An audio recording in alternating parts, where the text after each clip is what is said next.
Hello, BookTube.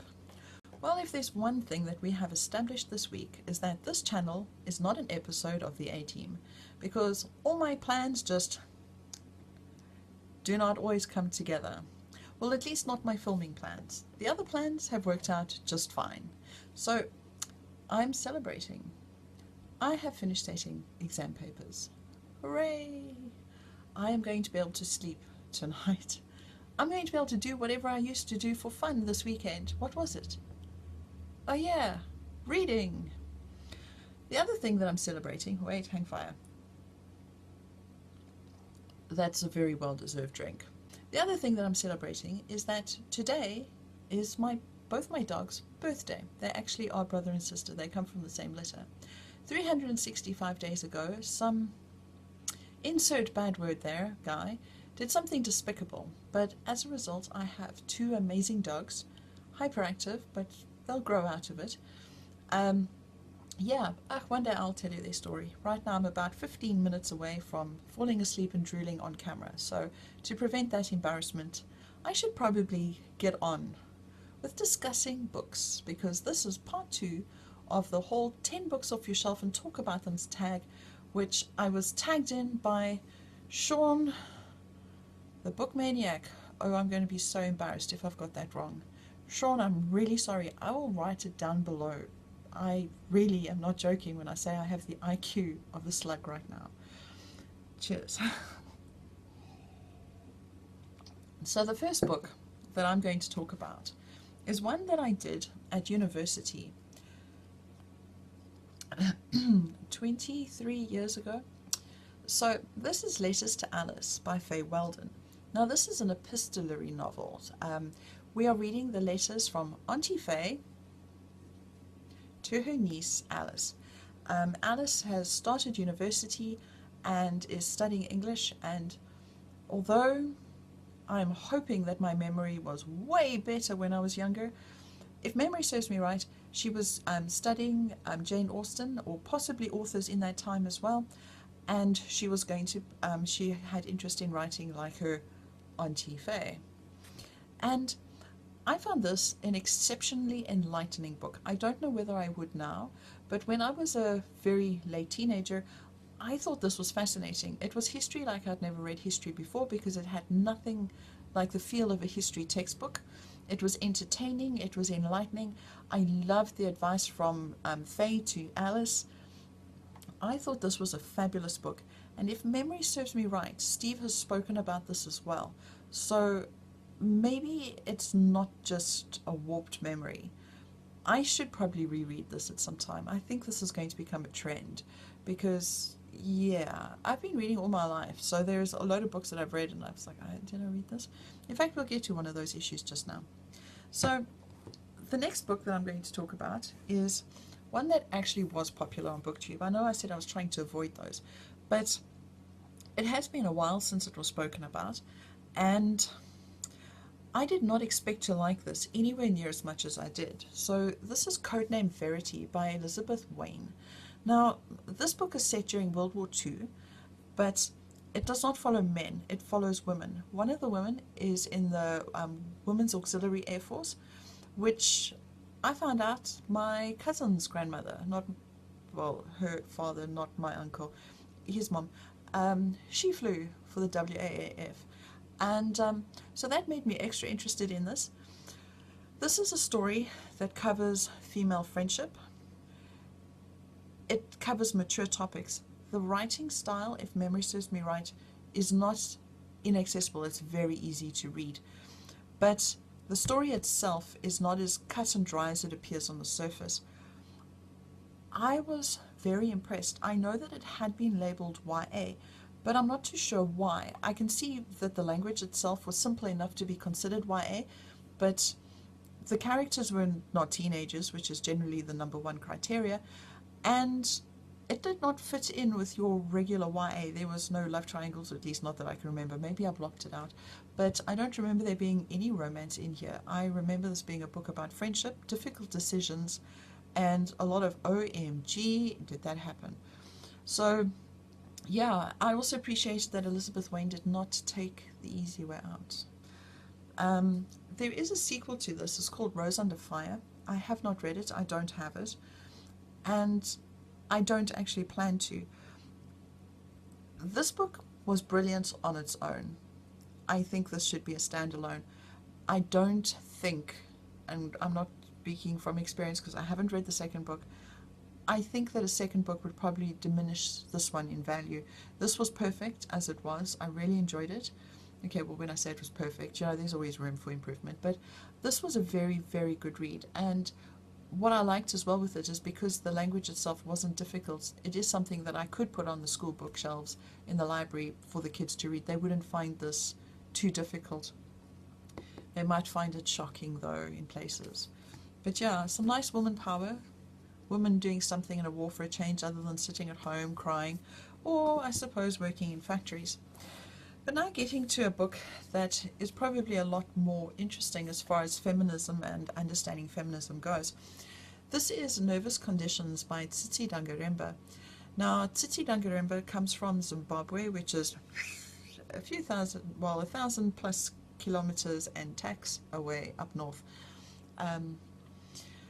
So, this story is set in Zimbabwe around the time when the colonialists had arrived. They'd already established themselves.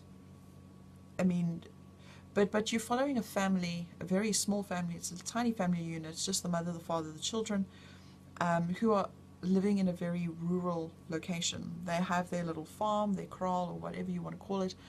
And yeah, so the girl in the story, Tamba, her uncle was extremely rich. He had something to do with the missionary school, and he agrees to educate her brother. He is nowhere near as intelligent as she is, and to be totally honest, he's a little bit of an a-hole, like all little brothers are supposed to be on occasion. But as the reader, you feel that Tamba would have been the worthier candidate. But because her brother is a boy, he gets given the scholarship, or he gets given the opportunity to go to school, whereas she doesn't, and she wants to learn. Wow, speak English, lady. The limits that this girl goes to as a child to try and raise money to educate herself, to go to school, it's heartbreaking, because it's not the first option. You don't need to have an intelligent wife. You need to have a wife who can bear children, keep the place clean, and cook. And that is as far as her education was required to go, as far as her parents were concerned. And she wanted more for herself. And eventually it's still early on, her brother passes away, and this opportunity is given to her. And then you see how life does not necessarily become any better, because she's now torn. She knows what it is like to be this, but she knows what it's like to be there. And how do you reconcile these two different lives? You cannot go as an educated woman to being this kind of a wife. And yeah, I found the story fascinating. I found it enlightening, and I found it so frustrating, because as a modern day woman who has all these privileges that come with being white, these are issues that I don't have to deal with, and you just want to go, but just say no, but you can't. Well, she can't. And I found this an exceptionally fascinating story to read. I have spoken to the other people about this book, folks who have also had to read it at varsity, and the majority of them hated it. And I'm hoping that their response was because of the helplessness that they felt at her situation, and not for any other reason, because I really thought that this was an effective book at putting across a whole lot of issues that we do not acknowledge. Anyway, the next book that I'm going to talk about is a bit of a downer.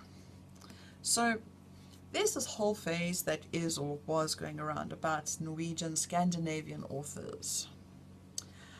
And I was keen. I've made no secret of it. My guilty pleasure is crime novels. I enjoy crime books. And I have read my way through Kathy Reichs. I read Patricia Cornwell until I got fed up with her. I've read a lot of crime fiction. Two examples is definitely nowhere near the tip of the iceberg. But anyway, so I got this and thinking, well, she's been quite prolific. If I enjoy this, yay, yay, a lot more reading. No, I've read 2 books of hers now. I've got 1 more, and that's going to be it. So, to start off with, the crime side of this is actually pretty good. I enjoyed the crime part, the mystery itself. That part was well done.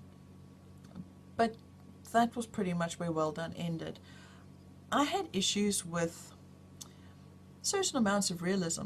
Now, let's face it, Anne Holt is a lady, right? Pictures, name, everything suggests feminine, well, yeah, leanings there.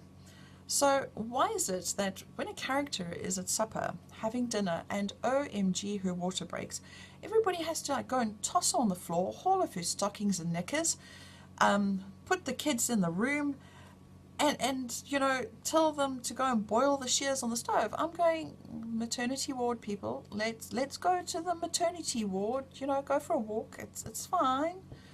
And then on top of this, boiling the shears was not good enough because there would not be enough time for the water to boil before the baby would come. I hate to break it to you, but if birth was really that fast, it would not be something that people spoke about with fear. It would be up there with a hooty poo, and that would be about it. I thought that was so unrealistic, and coming from a female author, I expected something a little different, if nothing else. And then my next gripe is maybe not necessarily with her, but with her translator. So there are passages where you have more than one person of the same gender speaking or interacting with one another, and you just get he, and you don't know which person this is talking about. And it slows down the reading because you have to actually sit and work it out like a puzzle. I want to work out the crime puzzle. I don't want to have to work out the grammar puzzle. That's what I do at work for a living. And so that part was frustrating. And then there are just some sentences that don't make sense. So in this book, somewhere along the line, I'm not going to find it because, yeah, it's too big and it wasn't worth it. There you have the police, they're talking to this child, and he is described as having snot and tears dripping from his eyelashes. So I'm from Africa. The first thing that goes through my mind is not bad grammar, it's police brutality. I am picturing cops dangling some child by his ankles, Michael Jackson-ish, over a balcony or something, which is the only way I could logically explain how you could have both snot and tears dripping from your eyelashes. But no, it was a missing comma, not, or at least a poorly phrased sentence, and not police brutality. So, yeah, and this isn't the only book that I've had this issue with. The other one that I've read, which is Death of the Demon, there was a similar thing as well. I mean, the process in which this room was described was absolutely insane. It was more confusing than clarifying. And, if you're going to confuse me, just tell me we're in a room and I'll work from there. Just, it looked like a kitchen, but it was not a kitchen.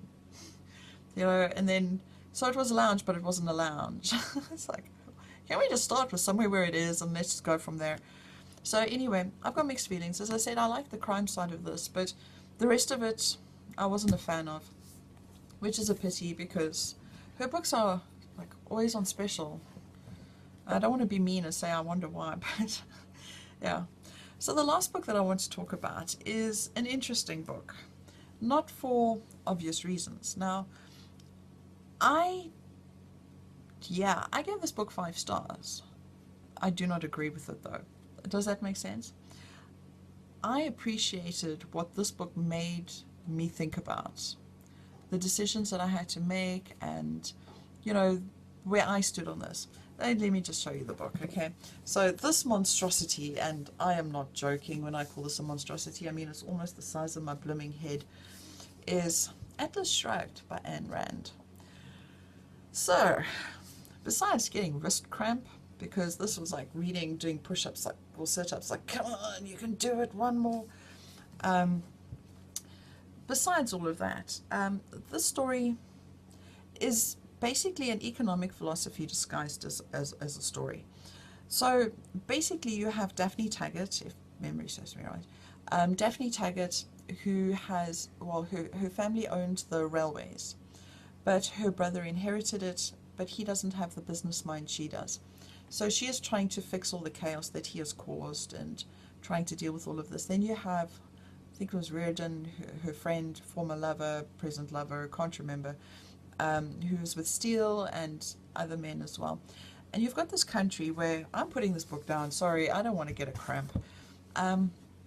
You've got all of these people who are exceptionally successful in business, and they are making a lot of money. They are so wealthy. But you have the underdogs that are going, but they have got the, oh, this is what happens when you haven't slept in a while. You know that thing that everybody complained about with Windows. They've got the market, they've got, anyway, they've got the unfair advantage. So government starts putting in policy to try and make things more even, more fair, until eventually you get to the point of the ridiculous. It's almost a slippery slope argument where, you know, if you pull out one hair, you're not bald, but you keep going, eventually you will be. But one little thing is not going to make a difference. And it ends up in the ridiculous, the absolute insanity. But this story is basically covering her financial economic philosophy that what you earn is yours and bugger anybody else. And there is something to be said for that. I don't want somebody to turn around and tell me you have to give so-and-so X amount of your money that you work for. But at the same time, charity is important. This would work fine if we're living in a day and age where everybody is truly born equal. We are born, hopefully, potentially, possibly, idealistically, with the same rights. But you only have to spend a day in a school with kids with barriers to learning to understand just the level as to which people are not born equal. They are those that are fabulous and then those that are far from. And so one needs to put into account for all of this. This was not an easy read. Not only is the size very off-putting, but it reads a lot like a lecture. So I'm just going to give you a little passage. So it says here, Reardon did not think that Francisco could have heard it, but he saw Francisco turning to them with a gravely courteous smile. So you think that money is the root of all evil, said Francisco d'Anconia. Have you ever asked what is the root of money? Money is a tool of exchange, which can't exist unless there are goods produced by men able to produce them. Money is the material shape of the principle that men who wish to deal with one another must deal by trade and give value for value. Money is not the tool of the moochers who claim your product by tears, or of the looters who take it from you by force. Money is made possible only by the men who produce. Is that what you consider evil? So that gives you an idea of the tone of this. It's not exactly the easiest read. In fact, at some point in here, there was a speech. It was supposed to go over the radio for a broadcast in the story. It went on for about 100 pages, and I'm not even exaggerating. It might have been more than 100 pages. I'll tell you right now that as far as this radio broadcast went, it would have been horribly ineffective, because I think they would have put the entire nation to sleep within 10 minutes. But it's a slog, but I found it an enlightening slog, not because I agreed with her, but because she made me think, and I really appreciated that with what she did in this book. She and I will just have to agree to disagree. Obviously, of course, things are different as well for Ayn Rand, because if memory serves me right, she came from communist Russia, whereas I have never had to live under those conditions, and I could understand at least why her perspective would be as it was. Anyway, I think that equaled 5. I might have miscounted. I hope I haven't. I think it is now time for me to hit the sack, curl up, pass out, and I don't know, maybe do something unusual, like read tomorrow, now that I'm free. I am free, people, I'm free. The exams have been set. No more pressure. Yeah, one advantage of being in South Africa, even when it's cheap wine, it still tastes good. Anyway, that is me. I will see you tomorrow when I post ShakeTube's Hamlet, because man, do I have a lot to say about Hamlet. A lot to say about Hamlet. I will try and keep in mind that I'm not teaching it on YouTube, that I am just discussing my thoughts on it. Anyway, all the best. Cheers. Bye. And I'm back. I forgot to tag some people.